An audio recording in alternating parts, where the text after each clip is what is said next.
먼저 좋아요하고 구독하기 먼저 좀 부탁 좀 드리겠습니다. 반갑습니다. 월천대사TV고요. 경매 공동투자 굿프렌드 이번 작약도 사건에 대해서 말씀드리려고 합니다. 작약도에 대한 투자자들에 대한 회생 방안에 대해서 이야기해 보려고 하고 있어요. 자, 지난번에 제가 트레일러 영상을 올려드렸어요. 작약도 관련해서 혹시 자료를 가지고 계신 분들이 있다면 저한테 이메일로 좀 보내주십사 하고 영상을 올려드렸는데 다행히도 한 분이 저한테 자료를 보내주셨어요. 그래서 그거를 토대로 한번 작약도 투자자분들의 회생 방안을 한번 논해보는 시간을 갖도록 하겠습니다. 이야기에 앞서서 저는 굿프렌드도 굿프렌드지만 참 이해가 안 가는 족속들이 있습니다.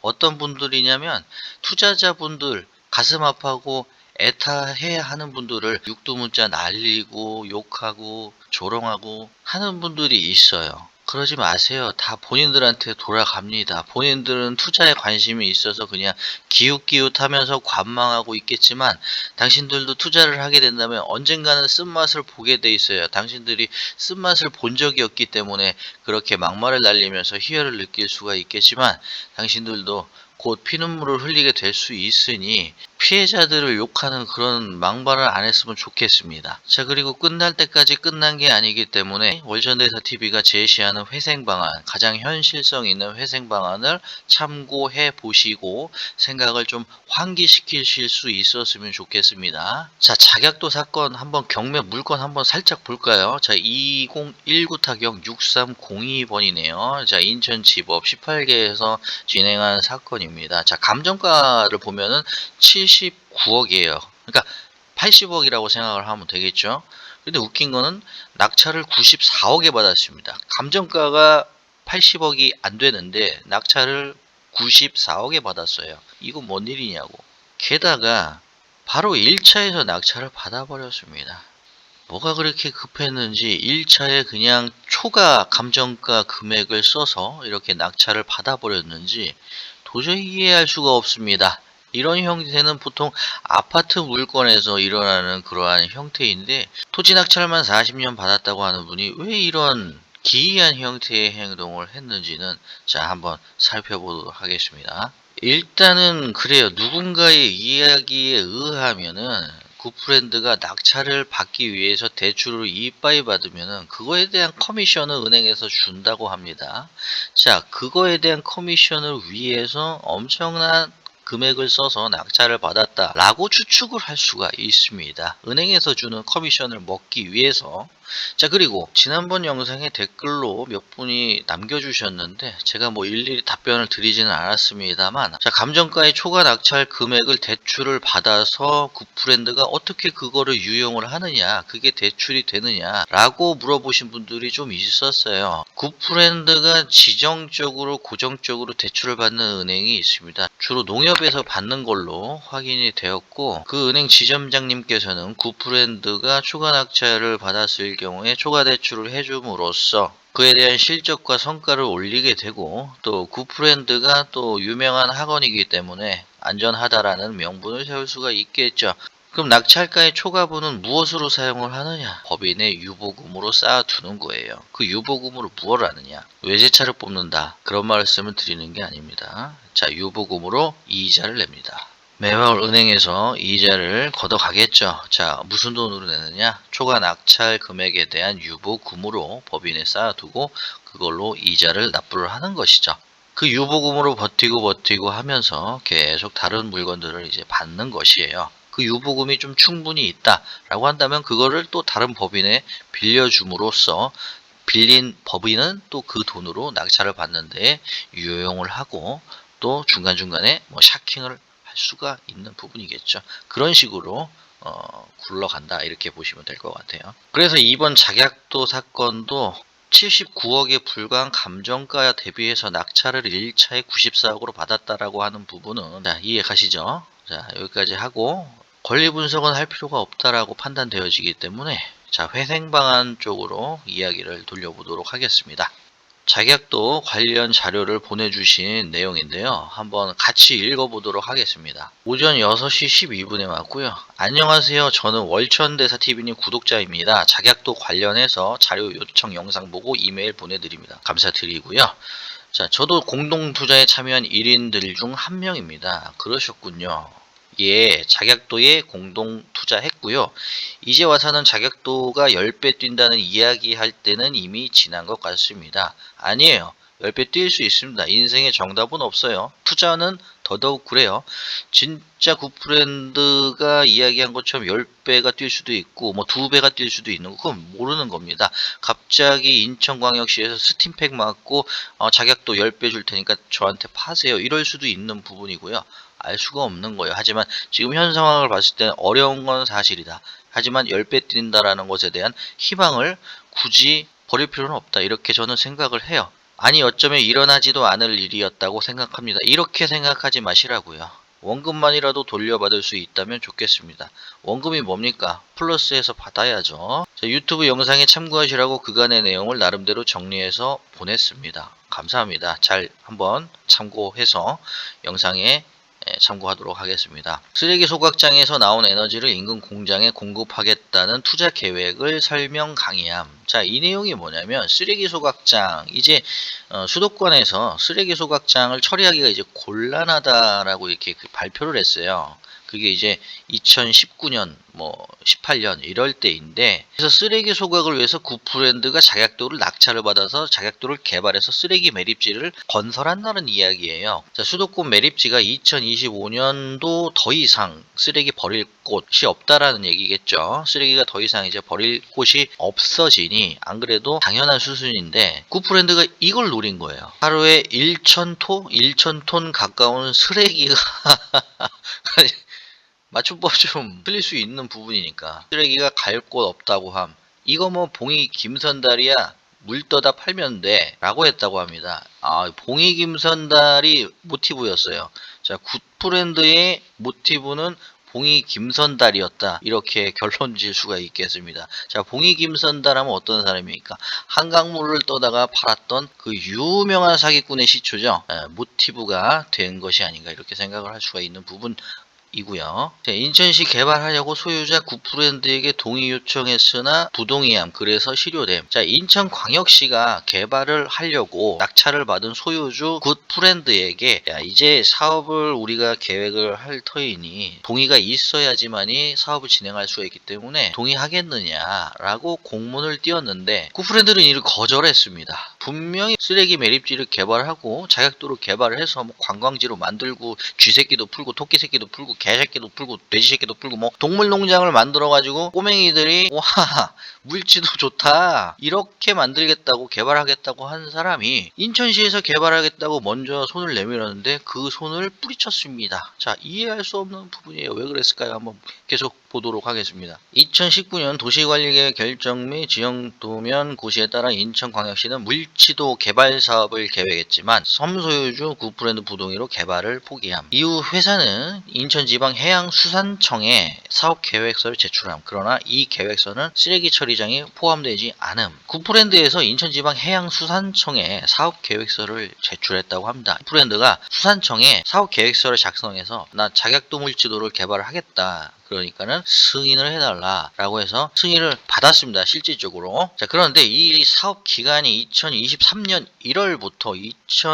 2024년 12월까지임. 관련 법률을 보면 사업 계획 승인을 받은 후 정당한 사유 없이 2년 이상 개발 사업에 착수하지 아니하거나 개발 사업에 착수한 다음에 1년 이상 공사를 중단한 경우에는 승인을 취소한다라고 이렇게 나와 있대요. 사업 계획서를 승인을 받았으면 사업을 진행하는 것이 당연한 수순인데 일정 기간 동안 사업을 진행하지 아니한다면 승인을 취소한다라는 것은 당연한 상식이죠. 2024년 이제 이번 달이 마지막이에요. 이번 달까지 진행을 하지 아니하면 이 사업 계획은 취소가 될 수 있다라는 거예요. 본인들이 개발하겠다고 사업 계획서를 내고 시간을 이렇게 끌면서 아직 아무것도 개발을 한 게 아무것도 없습니다. 이것은 그냥 투자자들에게 보여주기 위한 그러한 쇼맨십에 불과하지 않느냐라는 것을 강하게 추측할 수가 있는 부분이죠. 자, 감사하게도 구독자님이 지금 화면에 보이시는 자료를 이렇게 보내주셨는데 그렇게 이 부분에 대해서는 다룰 내용은 크게 없어 보여서 넘어가도록 하겠습니다. 94억의 구프렌드가 낙찰을 받은 물치도 회생 방안 과연 무엇이 있을까요? 구프렌드에게 법적인 조치를 취해서 강제적으로 받아낸다는 것은 굉장히 어려울 것 같아요. 작약도 물건에 대해서도 여러 가지 분석을 했고 여러 가지 상황들을 이제 고려를 해봤는데 쓰레기 매립장이라는 것을 개발한다라고 구프렌드가 그렇게 공공연하게 사업 계획을 발표 강의를 해놓고서 사실은 그 계획 가장 중요한 그 쓰레기 매립장 계획을 쏙 빼두고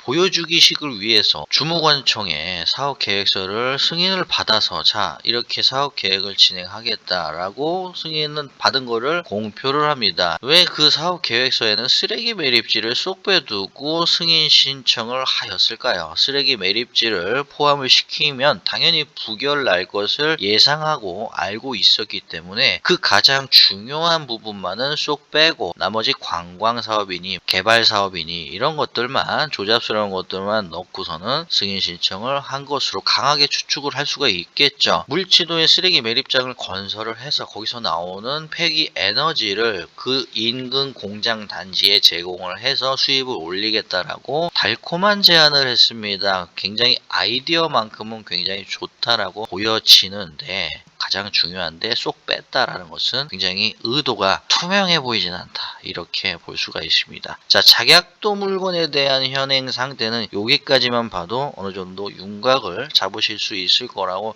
생각을 해요. 그러면 실질적으로 현실적으로 가장 투자자분들이 어떤 회생 방안을 갖는 것이 중요한가 이 부분에 대해서 한번 실질적으로 제가 고민을 했던 내용을 아까 구독자님이 주신 그 내용에 대한 화답으로 제가 이메일을 발송을 해드렸어요. 한번 살펴보면서 앞부분 각설하고요. 새벽같이 메일을 주셨네요. 반갑습니다. 월천대사 TV입니다. 주신 이메일 내용 잘 정독했습니다. 사실 굿브랜드 영상 몇 개 본 것이 다인데 어떻게 작약도 사건을 다룰지 막막했었던 차에 이메일을 주셔가지고 바로 영상을 올릴 수 있을 것 같군요. 작은 보탬이 될지는 모르겠으나 요 며칠 작약도 투자자분들의 회생 방안을 고민해봤는데 보내드려 봅니다. 존댓은 생략한 문장들이니 양해 부탁드릴게요. 자, 존댓말은 생략한 어떻게 보면 독백 비슷한 그런 회생 방안이기 때문에 그 점을 참고해달라는 그런 내용입니다. 작약도 회생 방안 공동 투자자들은 공유 등기가 되어 있지가 않다. 주주 참여 형식이다. 즉 물지도에 대한 소유권을 득한 것이 아닌 일정의 주식의 분배 형태로 간접적인 소유권 행사를 할 수 있을 뿐이다. 결국에 물지도를 팔고 말고 할 문제는 오직 굿프렌드 혼자서만이 할 수 있도록 되어 있다. 칼자루는 모두 굿프렌드가 쥐고 있다. 굿프렌드가 사실 팔고 사고 하는 문제에 있어서는 오직 혼자서 결정하고 있을 뿐입니다. 자, 공유 지분으로 등기가 되어 있으면은 다수의 전원의 동의를 받아야지만이 팔거나 말거나 할 수가 있어요. 이 점에 대해서 분쟁이 있거나 하면은 경매로 넘어가고 이런 복잡한 문제가 발생하기 때문에 애초에 굿프렌드는 이런 문제를 종식시키고자 공유 투자자분들의 명의를 주주 참여 형태로 법인을 설립해서 땅을 낙찰을 받은 것이에요. 굉장히 처음부터 다 계산이 되어 있다라고 보여집니다. 항상 우리는 그 DNA를 들여다보기 위해서 노력을 해야 될 것 같아요. 그 사람의 생각, 그 사람의 의도, 그 사람의 DNA. 법인이 몇 개고 자시고 할 문제보다도 그 사람의 진정성을 보는 것이 가장 중요하지 않나 이렇게 생각을 하고요. 굿프렌드와의 해결. 굿프렌드를 너무 조지지 마라. 쥐도 궁지에 물리면 문다. 굿프렌드에게 오히려 활로를 열어주는 방향성도 필요하다. 굿프렌드가 에이씨 다 털고 그냥 이럴 바에 징역 살지 하는 생각을 해서는 하면 안 된다. 당근과 채찍을 적절히 섞어서 늘어지게 해서도 안 되고 또 너무 궁지에 내몰아서도 안 된다. 어떻게든 물치도를 매도할 수 있는 마음을 먹도록 해야 한다. 굿프렌드는 지금 어떻게든 상황 모면을 하기 위해 급급할 뿐이다. 자, 굿프렌드가 사기를 쳤든 사기를 안 쳤든 그 의도가 불순하든 투명하든 다 일단 차치하고 중요한 문제는 투자자분들의 원금을 빨리 찾아내는 것이 가장 급선무죠. 근데 아까 제가 말씀드렸죠. 칼자루는 누가 쥐고 있다고요? 굿프렌드가 쥐고 있잖아요. 사고 팔고 할 문제는 굿프렌드가 하고 있다고요. 굿프렌드가 에이씨 몰라 그냥 다 알아서 해요. 나 모르겠어. 그냥 다 털고 나 그냥 학교 들어갈래. 라고 생각을 한다면 답이 없습니다. 그래서 굿프렌드를 회유하는 방향으로 생각을 해야 돼요. 선여바이 투자자분들도 구월동 투자자분들도 이미 투자자분들이 단합을 해서 굿프렌드와 회생 방안을 논의하는 모습을 보이고 있어요. 이건 굉장히 좋다고 저는 생각을 해요. 물론 굿프렌드는 굉장히 힘들고 고통스러운 거는 마찬가지예요. 어쩌면 굿프렌드는 자기가 이렇게 의도한 게 아닐 수도 있어요. 이 부분에 대해서는 다음 영상에서 이야기해 볼 예정이고요. 어쨌든 굿프렌드도 힘든 건 마찬가지일 거라고 저는 생각을 합니다. 굿프렌드가 얼굴이 아무리 두꺼워도 그 두께에는 한계가 있고 이미 그 한계점을 뚫고 들어갔어요. 이를 회유하기 위해서는 투자자들의 단합이 반드시 필요하다. 투자자들의 단체성을 보여줌으로써 굿프렌드가 사태의 심각성을 뼛속 깊이 뇌리에 박히도록 하고 회유책을 내놓음으로써 굿프렌드가 그래도 매도까지 해서 최소한의 도리, 인간적인 도리는 마치고 가자. 부끄럼 없이 마무리할 수 있도록 밀어줘야 한다. 하지만 그 호의를 틈타 또 미꾸라지처럼 쓱 빠져나갈 수 있기 때문에 반드시 법적인 분쟁을 일으켜 먼저 담보로 만들어서 이를 꽉 쥐고서 회유를 해나가는 것이 관건이라 할 것이다. 굿프렌드가 팔 수 있도록 팔겠다는 마음을 먹을 수 있도록 하는 것이 굉장히 중요해요. 팔 의지가 있어야 내놓고 홍보하고 회유하고 협의하고 그러고 다닐 거 아니에요. 그런 마음이 없으면 그냥 놔버린다고요. 그래서 굿프렌드를 좀 밀어주는 부분도 필요하다. 근데 그렇게 밀어주면 굿프렌드가 어떻게 하겠습니까? 투자자들, 오케이. 이제 좀 풀어졌어? 나 이제 또 빠져나갈 국리 좀, 오케이. 조금만 더 똥구멍 긁어주고 나 좀 빠져나가야겠다. 이 생각하죠, 굿프렌드. 그렇게 하면 안 되게끔 만들려면은 확실한 담보가 필요해요. 칼자루를 투자자분들도 쥐고 있어야 됩니다. 그것을 반드시 법적인 분쟁을 일으켜야 된다고 말한 게 이 부분이에요. 그래서 여차하면 굿프렌드 너 끝난다. 그렇게 할래? 그렇게 하는 것보다 파는 게 낫지 않겠어? 라는 부분을 계속해서 만들어 줘야 됩니다. 냉탕과 온탕을 왔다 갔다 하게 하면서 찬물의 시원함과 뜨거운 물의 따뜻함을 번갈아 가면서 주어야 하겠죠. 읽어볼게요. 매도만이 살 길이고 이는 굿프렌드 혼자만이 해결할 수 있는 문제가 아닌 투자자 모두의 과업으로 생각하고 함께 진행하는 방안을 구체적으로 모색하는 것이 좋겠다고 할 것이다. 자, 어떻게 보면 이게 가장 저는 중요하다고 생각을 하는데요. 굿프렌드가 하늘이 무너지고 땅이 꺼지게 생겼는데 어떻게 혼자서 자격도를 팔 수 있겠습니까? 그런데 투자자분들은 거의 100여 명 정도 되는 걸로 알고 있어요. 자격도에.